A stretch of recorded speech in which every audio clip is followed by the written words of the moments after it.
Keith Rainville here, the Fat Yankee, my friends. So what we're going to do is another bag video today. I'm going to show you the different options for a couple of pouches that we have used in making jerky, okay?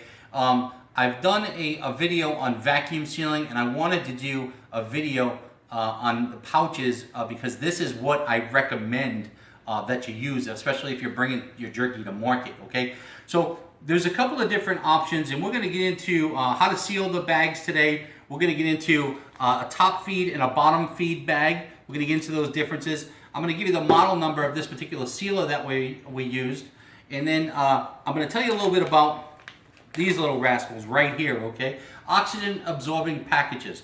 Now, let's start with that. So in the jerky industry, these are rated by cc's.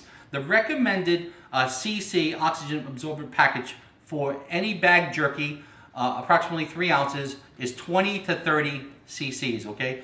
So now, I used, and I did a little overkill when I was making my jerky and bringing and selling it. I used 100 cc packages. The reason why I do that is I highly recommend it.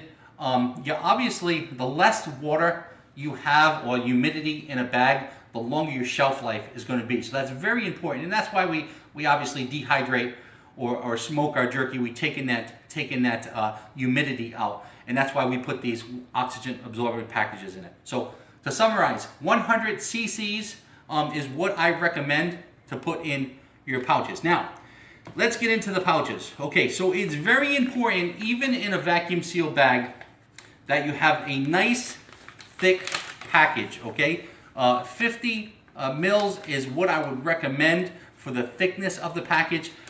This is actually a bottom feed bag, which means that there's a tier on the top for the customer to get into, and then there's a resealable lining right here. So this is a bottom feed bag where you put your jerky in, feed it from the bottom, and then you'd actually come over to the heater here and just press this down and actually seal the bag, okay? So you hold that down. When you hear the beep, your bag is completely sealed. Now this is called an impulse sealer here, and I want to give you the model number of this unit as well, because this is an important part of the bagging process. Now, it's all very important also, guys, if you're bringing your jerky to market, that you have extra parts for this.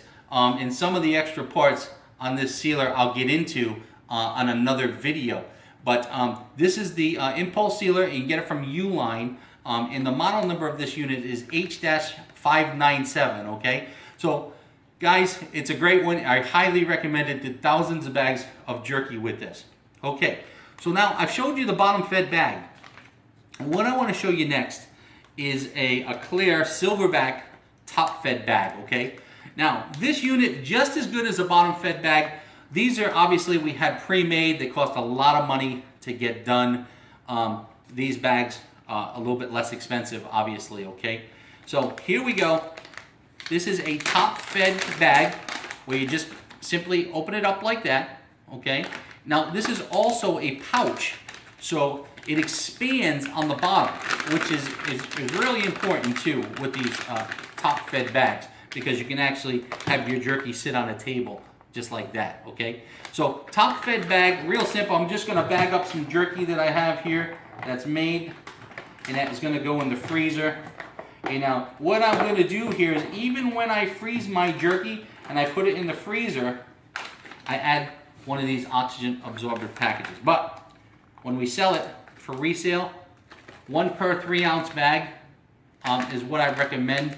I used to put 2 packages in for a 1 pound package.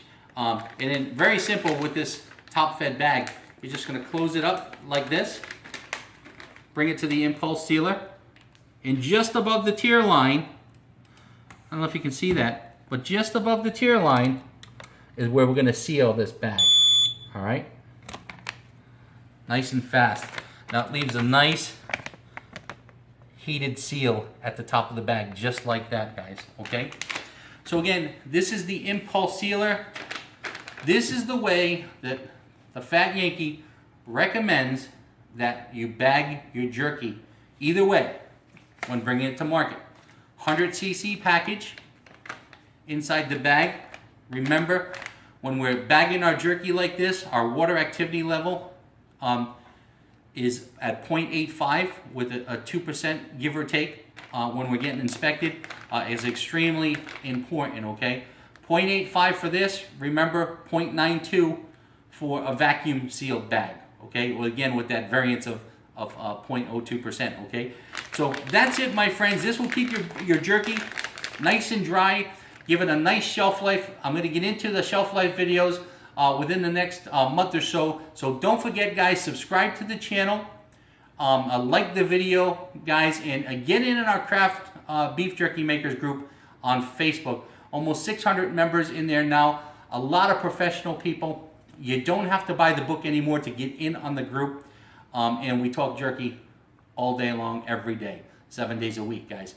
So get in there, learn some good information. Again, subscribe to the channel, guys, so you can see my shelf life videos. Thanks for watching, everyone.